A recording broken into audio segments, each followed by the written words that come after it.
Hey guys, welcome to SC Custom Designs, where I'm going to remove my face. So what we're looking at here is going to be another bandsaw box.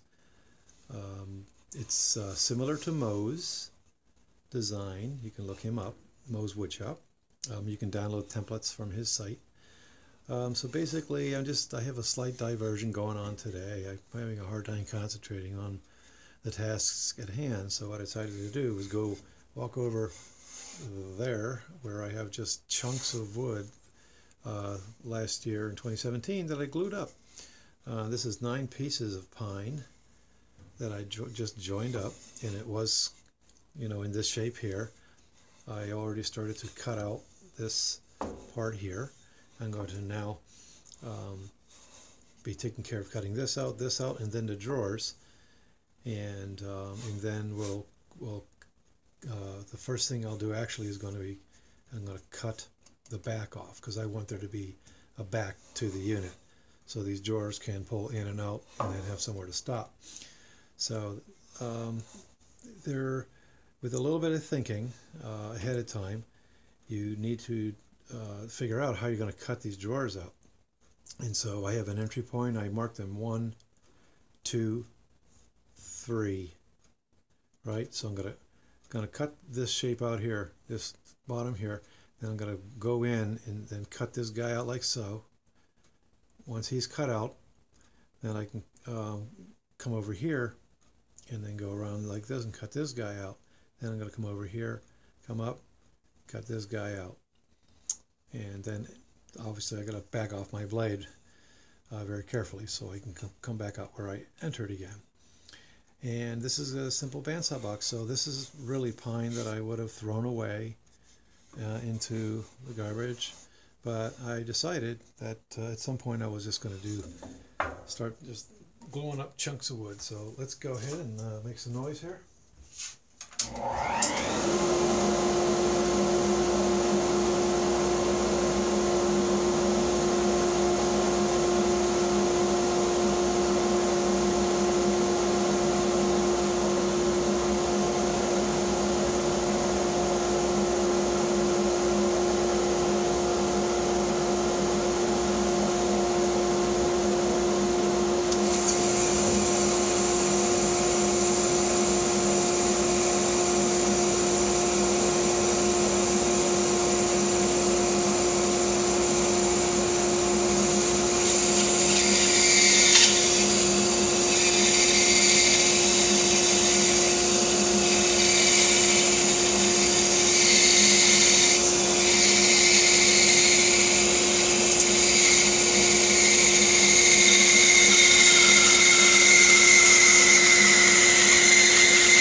So what I did is I just, instead of wasting time, your precious time, I just stopped the saw. I lifted up the thrust bearings, and then I just basically lifted the drawer out. This was way up there, mind you, and then I was able to then get ready to go for cut number 2. And I'm going to repeat that process now.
Okay, so now I basically have my 3 drawers extracted, and we have to back out the blade, which is easy enough to do. Obviously you want to turn off the blade while you do that. Be very careful, don't crack things. Alright, so there we go. So we have this guy roughed out. The cool thing is you don't have to stress about, geez, which one came out of which area, because they can only basically go back in the way they came out. And you may have noticed that I veered off the, let's see here, it seems like this guy, they did veer off the path.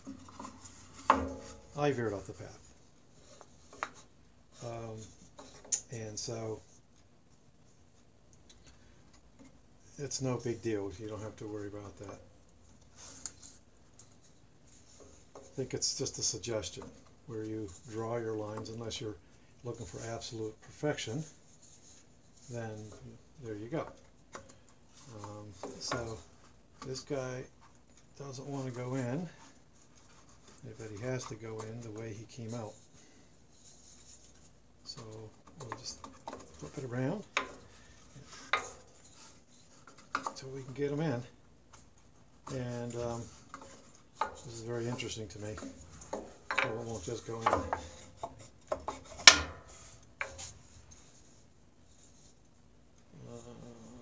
I think he goes in this way, yes, for sure.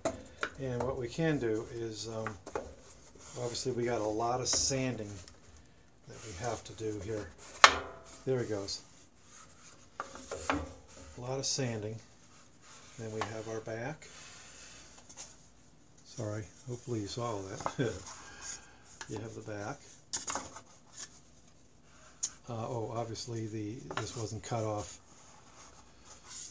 So that's no big deal either. I'll just go ahead and trace that out and take it off. That's no big deal. Okay, so this is part one. And just having fun in the wood shop. Like I said, I just got a little bit bored. I had to start, I'm doing dovetails, knocking out units, the carcasses for different types of trays. And so that's just the beauty of not having an exact agenda. I can just go for it. So now, you know, go ahead and soften all this stuff up. We have to make the actual drawers. So right now they're just blocks of wood. And how do you do that?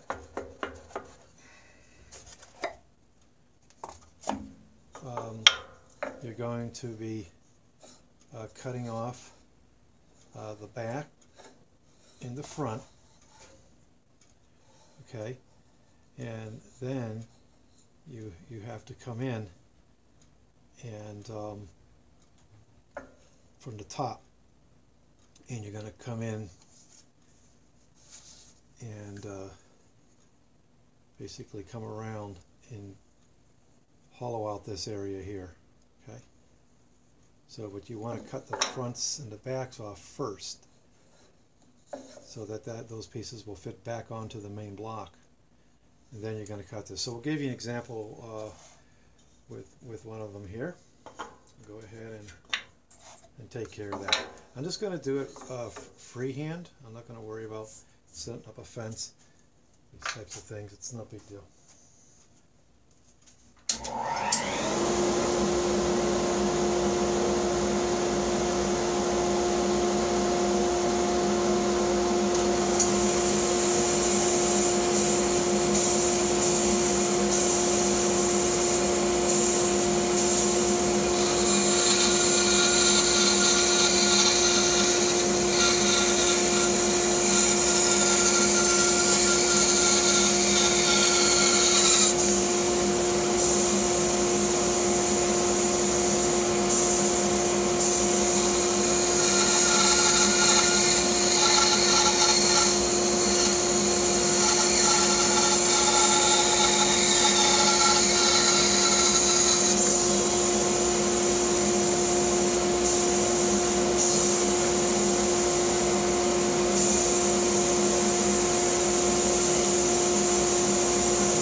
Okay, so now this becomes waste, and then you just simply put your fronts and your backs on, like so, something like this, and they're going to go ahead and get, and this over here, slide in like so. If I got the right one in. I thought I did the bottom one. Looks like I did not. Might have been the middle one that I did. So, yeah, you get the idea. This guy's basically going to slide in here like this.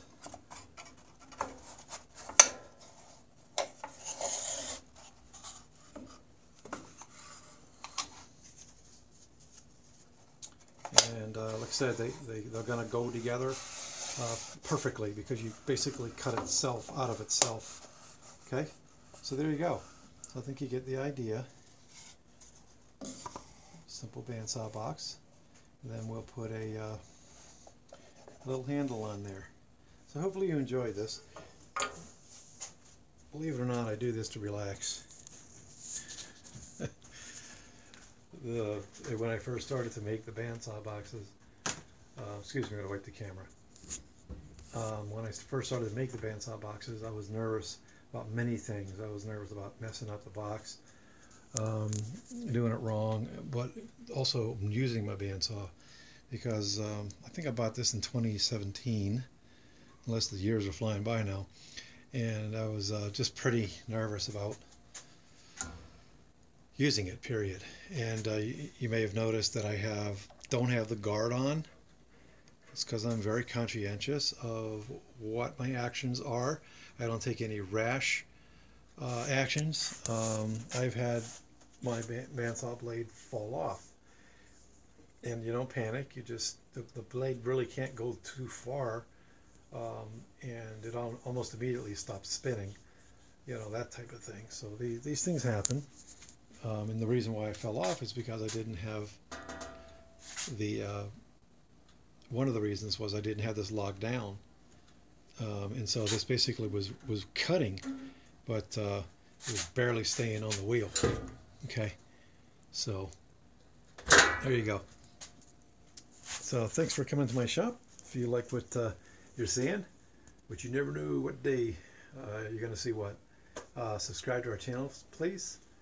And we'll keep you guys curious. I want to hear your comments. Just as a reminder, we went ahead and commented. We did some. I'm sorry about that. You guys watching on a big TV. We went ahead and we did some resaw because come to find out, and my apologies, Mozambique. The subscriber was asking from Mozambique. He was considering buying a bandsaw, and he wanted to know how they do when you're cutting. When you're resawing a 12-inch piece of board, for which I did. I basically clamped it here, because you know what happens with wood, it's going to go ahead and warp. But what I would say to my new friend, subscriber from Mozambique, thank you so much for considering watching us, SE Custom Designs, here in upstate New York. You mentioned that you wanted to cut hardwood, okay? So, you know, just get a really nice blade, and when you're doing the resawing, you're going to want to get a thicker blade, right? I have a scroll saw blade on here at the moment because, well, I'm doing scroll saw type actions, aren't I, with this type of thing. So you can actually get smaller ones, okay? But another tip for you is that you don't want to have a lot of teeth per inch, okay? Because what happens is the dust builds up in here, and it starts burning, and it starts cutting accurately. And you may have noticed also that I didn't put the blade back down, the bearings back down. You will learn how to use your bandsaw and have your own methods. I will say that. You know, one can argue, oh, you need to be just above the stock. So in this case, I have to bring it way down here. Not necessarily. I learned by watching other YouTubers, and I watched this one guy, and he actually brought it up. He said, you know, you don't have, just put that in your comfort zone and learn how that blade moves, the different size blades with the different species of wood, hard, soft, whatever. That's really what it's all about, is getting into the tool and having a lot of fun in discovery. And my videos, I do one a week, by the way. My videos are all about the real world. I can't say that fast, not even once. In other words, I allow you to see me making my mistakes and learning and growing with me. And I just think that's cool. All right. Thanks for coming to my shop.